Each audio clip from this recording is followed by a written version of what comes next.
So far, you've already built your platform. And when you get your platform, just make sure that it's nice and sturdy.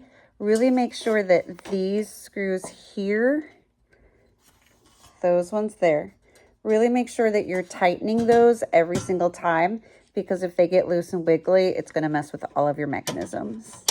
You've already built the first gear train, and you notice that because the gears are the same size, they go the same speed, but they go opposite directions. And then you built your second gear train, and you put this large gear, noticing the large gear moves more slowly. And because it's larger, so larger gears go slow.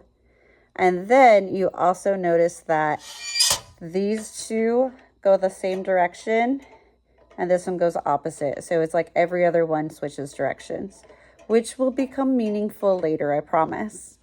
Today, we are going to shift, and we are going to do a mechanism called a chain drive. So today we're doing a chain drive. Now, today's chain drive, we're going to switch out gears, and we're going to use something instead called sprockets. So sprockets look a little different from gears, and sprockets come in all sizes. So I just have some here to show you. Sprockets come in all sizes. They're either going to be green or red. Whatever color is totally fine. We have both colors of plastic. They can be super large. They can be super tiny. They could be wide.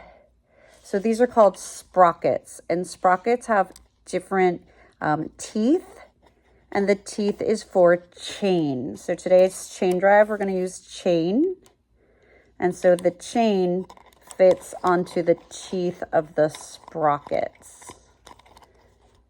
Chain fits on sprockets. Chain will not fit on gears because there's not room in the teeth. So chain, we use sprockets. So for today's mechanism, we're actually going to reuse the first and third. So these we're going to keep, but we're going to dismantle this one in the center. We also have to remove the gears. So I'm going to go ahead and take off the gears. The gears all have to go. We don't need any more gears for this next mechanism. You're just going to put those on your tray for safekeeping. Just putting all your parts and pieces on your tray is a good idea. I'm just going to move the handle out of the way. I'm just going to keep it on the tray. Now, I want to keep of our 3 axles, I want to keep the 2 on the ends, but I'm going to remove this axle. So I'm going to take that out. And then I'm also going to remove the bearing flats and the caps nuts here because I don't need them.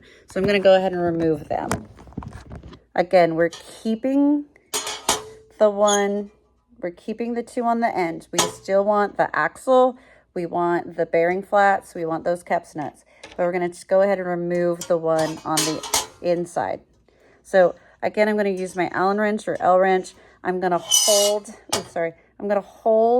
the caps nut with my hand, and then I'm just going to go in with the short side of my Allen wrench or L wrench or star drive, whatever you want to call it, and I'm just going to loosen those. And it's going to take me a second, and it's okay. It's just going to take the time it takes. Don't freak out. So sometimes it takes me a second to get it in there. And then you can hold it still, and then just with your other hand, just unscrew that. That's totally fine. And I'm just going to keep these on my tray for later. So it's just going to take the time it takes. We're not freaking out. Again, so I'm taking apart my bearing flat and my screws and my caps nuts. And I want to do it on both sides. Now, because I have room now, I can poke my L wrench in the whole entire way. That's totally fine. You could do that if that's something you prefer. Or you can just use the short side. Again, we're just going to put these screws and those cap nuts, we're just going to put them on your tray for later. That comes off so nice. So right now we have the 2 axles. We've got the 2 axles, the ones on the outsides.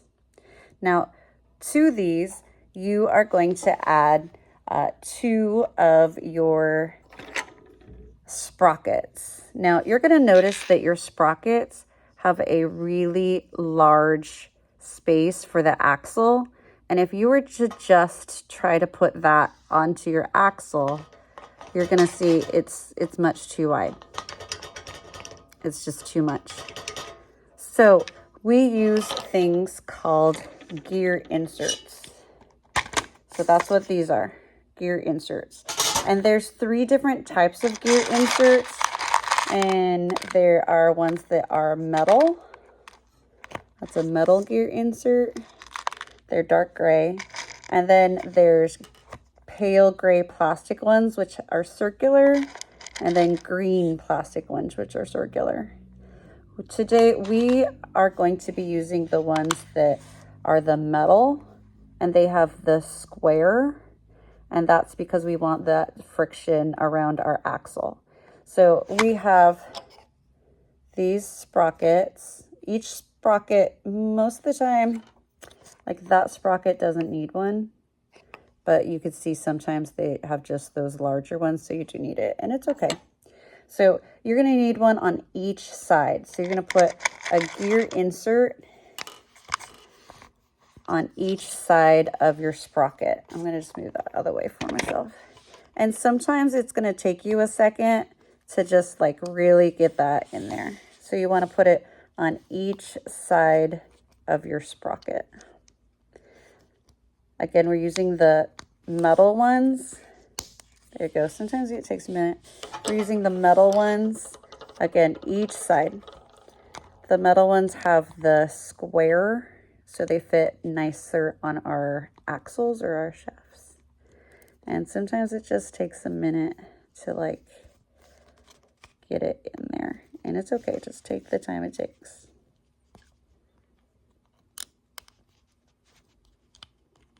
This one is being sassy.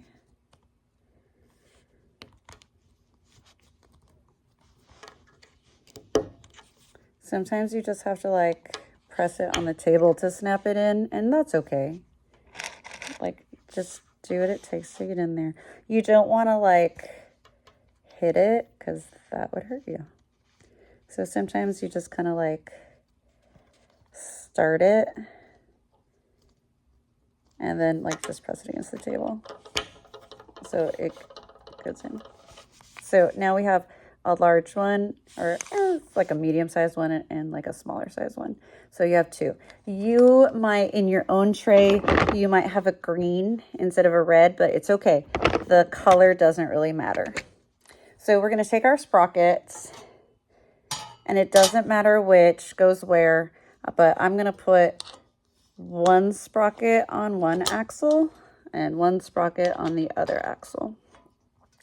So 2 sprockets. And then you want to reuse those rubber shaft collars and put those on the front because we don't want our sprockets like falling off. So go ahead and make that happen too. That looks good.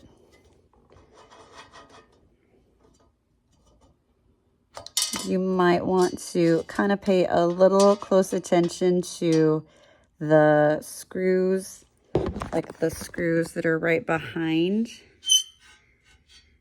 because of the friction. And now we're going to connect these with chain. So our chain is plastic. Our chain's plastic. And our goal is to wrap it around and connect our sprockets together. Oops, lost the shaft collar. There we go. There we go. So we want to wrap our chain around our sprockets, and then we're going to connect it. But we want our chain, we don't want our chain to be droopy. So we don't want our chain to drag on the metal. We want our chain to be, you know, kind of taut. And so you can see here I have too much chain. It's just too long. And yours might be too. So I have to remove a few links from my chain. And the way to do that and to not damage your chain, because this is the only kind we got, the way to do that is right where the link like bends, right where you can like see that circle. If you just put your thumbnail right there, you could take off a link.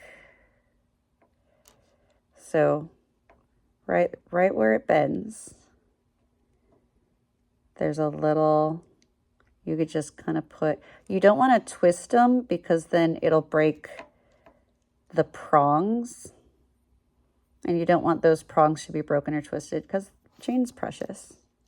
So I'm just going to take off maybe one more. And I'm going to just kind of dry fit it and see if it's short enough now.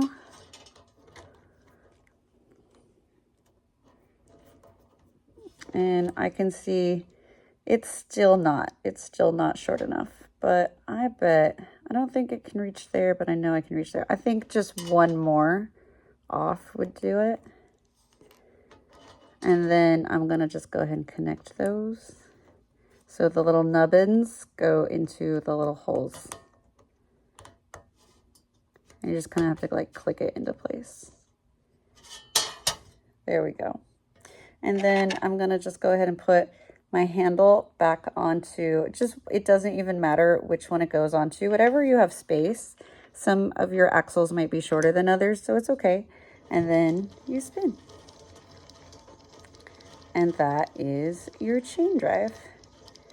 Chain drives are nice because you could put, if you want something like way over here to spin, but you have to put like your motor or your handle over here, it just transfers the motion through a long distance. These are used a lot in conveyor belts. So that would be a conveyor belt. If you ever go to Krispy Kreme donuts and you see the donuts flowing on the conveyor belt underneath the thing of icing, that also uses a chain drive. Chain drives are really, really, really important in history too. But that is your actual first mechanism. Good job.